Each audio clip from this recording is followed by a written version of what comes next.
Hey everyone, it's me Jay and welcome back to my YouTube channel. Today we are taking a look at animals with superpowers. So let's dive straight in, shall we? Look at this frog. Yes, it's frozen. It's not moving anymore. It's not breathing. Doesn't even seem to be alive. This But then the ice melts and it comes to life. It can take form of anyone. No one is safe. No one can be trusted. I was referring to the movie The Thing, if any one of you got it. tiny creature balances life and death because it has a unique ability. Do you think a spider can breathe underwater? Well, the diving bell spider can. True, it has no gills and other. It was like it formed an air bubble as a helmet to breathe inside water. It was cool, right? But I don't think the water bubble helmet was on its head. It was more like in the abdomen area. I don't know how it works, but it was really cool. Useful devices that fish have, but it does have an amazing ability. Maybe it's even a little bit of a wizard. Have you seen the fourth Harry Potter movie? We need that scene in the lake, the second trial of Tri-Wizard Tournament, and Cedric Diggory. Then he used the bubblehead charm to breathe underwater. Oh yeah, I Smart remember guy, that so it part. seems. I remember. Wait, what's a spider have to do with all this? Oh yeah, it can do the same thing, and doesn't even need a magic wand.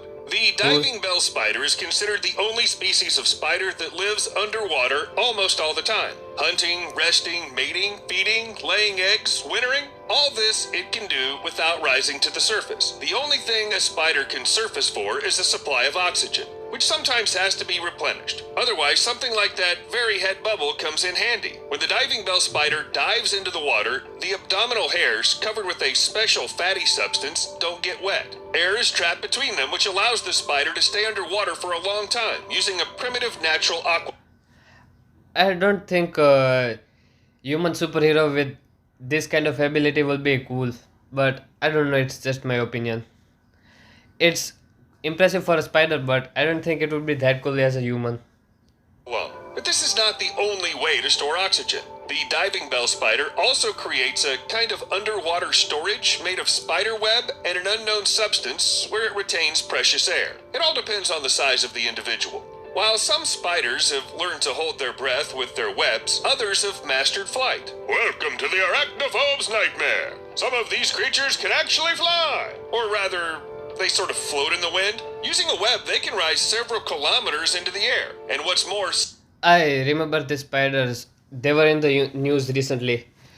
I saw entire fields covering the webs. It was like a scene from a sci-fi movie or something. It was so cool. some of them are even able to float across the ocean. At least that's what scientists think. Compared to the spider's web, the air is similar to a thick liquid, so the effect of gravity is easily neutralized by what can be called the stickiness of the air. It's pretty hard to drown when you're floating jelly. Also, only small and very light spiders can fly. By the way, this is a completely conscious action. Before flying, spiders test the wind by lifting their front paw. They test it. They prefer a breeze of about 11 kilometers an hour. Only one question remains. Why, in fact, is all this happening? Well, despite the fact that scientists still don't know everything about spider flight, it seems that the reason is simple colonization. The young ones go on flights to find suitable places for themselves and to give life to a new generation. Well, and scare the crap. See, they are like making paragliders out of their webs and then flying with it. So cool. Out of someone. Well, let's leave the horrors of flying spiders for a while and turn to the wonders of nature that don't give you premature gray hair. Imagine that you're walking through the park and suddenly you hear the sound of blasters.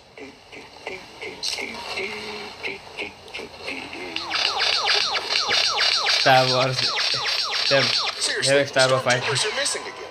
Wait, why would there be stormtroopers near my house? No, you're not crazy. There's just a lyrebird lurking somewhere in the bushes. Lyrebirds are amazing creatures that can imitate natural and artificial sounds with amazing accuracy. In general, it absolutely doesn't matter for them whom or what they imitate. Other birds? Sure. Koalas? Yup. Dingoes? No problem. A chainsaw giving someone a total immersion in a horror movie? Why not? Imagine you are out in the woods with your friends at night and this bird is flying after you making chainsaw noises. It will give anyone creeps. Like, you will feel like it's a scene out of the movie. What was its name? Texas Chainsaw Massacre. How about a sudden car alarm next to a lyrebird, making the car owner jump out into the street for a long time because of that false alarm that the lyrebird made? Sorry, buddy. Lyrebirds like the sounds. And yes, I suggest photographing this bird in silent mode. Otherwise, you'll start to feel like there's a whole battalion of paparazzi lurking around.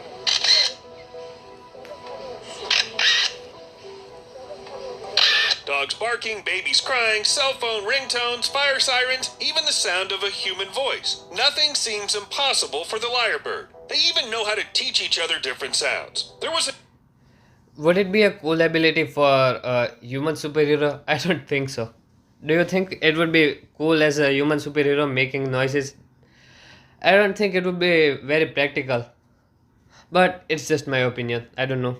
known case where a man played the flute next to his domestic lyrebird, and the latter then sang the melody to his wild congeners in the park. Oh yeah, I forgot to tell you where this Is it a species related to peafowl? I'm guessing by the what is it called? The feathers bandit. bird lives. You probably guessed it. Australia. Oh yeah, no wonder. Australia. Australia is like hell all of weird creatures. Like animals in Australia don't even look like they are from the earth. They look like some alien species. Is home to some truly amazing creatures. Unlike lyrebirds, onychophorans or velvet worms are also found outside of Australia. If you run your finger over an onychophorous body, it feels like you're touching velvet. But it's better, perhaps, not to touch them. The cuter the caterpillar, the more poisonous it usually is. However, the ability of velvet worms isn't in the venom at all, but in the way they hunt. Spotting a potential dinner, they just shoot a special slime at it. Ugh. Like It looks like the spray that we use in the parties. The spray that shoots out strings. I think they designed it after this thing. cannons. Only instead of cannons, they have glands near their mouths. Believe it or not, they can shoot at a distance of up to 1 meter. A single shot is usually enough to cover the victim completely. While the mucus solidifies, the insect can't get out of it, and soon it finds itself eaten by the worm. As soon as the onychophora digs into its prey, saliva is injected into it, which immediately Is it like spitting on your food before eating it? I know it sounds weird, but people do it.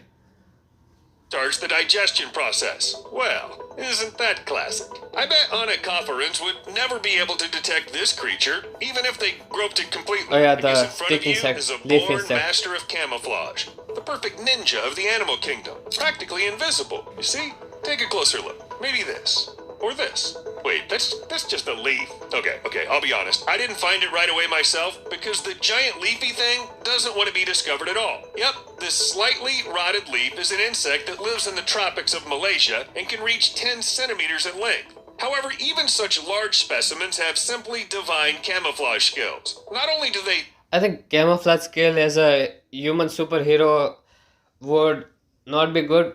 If you are like a super villain, a thief, something like that, it would be useful. But as a superhero, stealth I don't think is a good option. Like superheroes generally fight head on, right? Well, but it's just what I think. look like leaves, but they also behave like leaves. They don't produce oxygen, they barely move during the day. Even if you poke them with your finger, the leafhoppers won't budge. And only towards dusk will they go munch on some leaves. When caught, the adults make a peculiar noise. It resembles a bee's buzzing sound and scares away a lot of predators. You think it's a way to protect yourself? But who needs to grow teeth or any poisonous hairs when you look like a leaf? And behave like a leaf. Think like a leaf.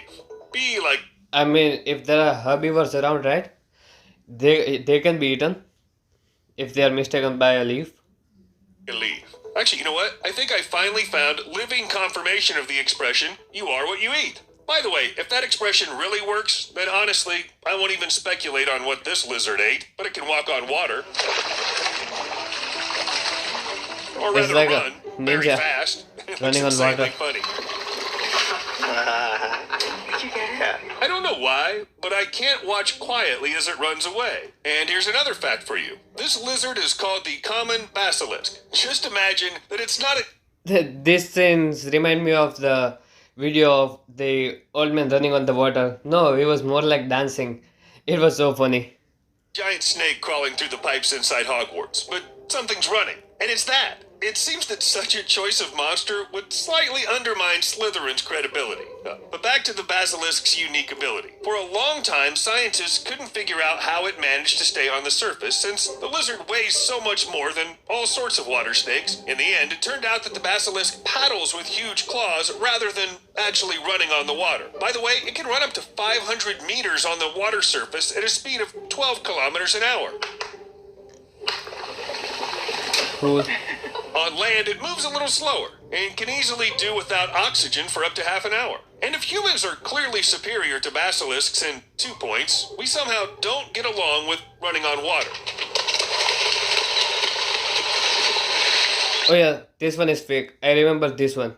So there is like a platform right under the water surface. So the man is running on the platform and he falls where the platform ends. So this one is fake. It was like an infomercial or something like that. I don't remember. Someone's already invented special shoes and liquid mountaineering, but let's be honest, we're not going to get into the Slytherin beasties yet. So, you better take a look at this picture. A bird with lots of legs? Sometimes nature makes very strange creatures. I don't know what's the use of multiple legs. Like, it doesn't help you run fast or anything like that, right?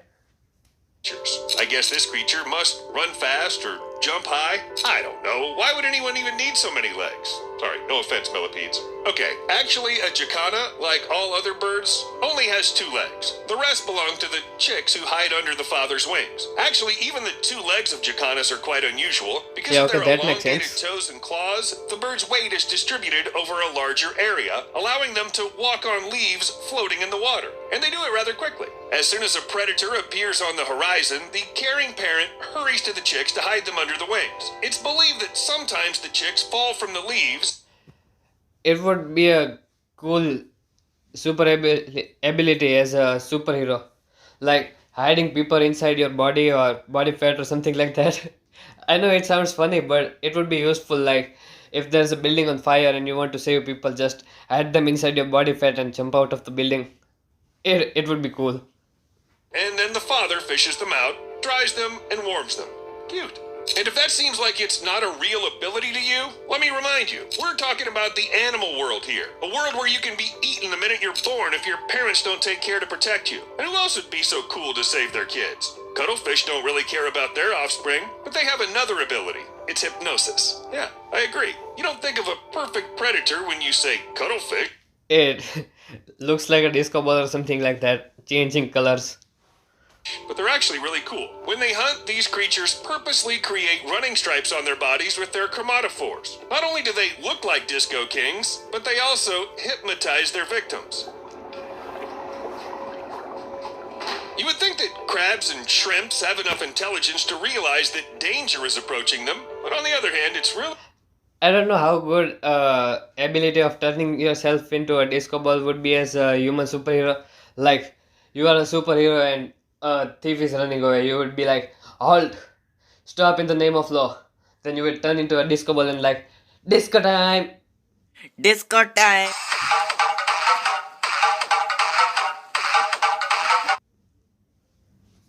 really so beautiful.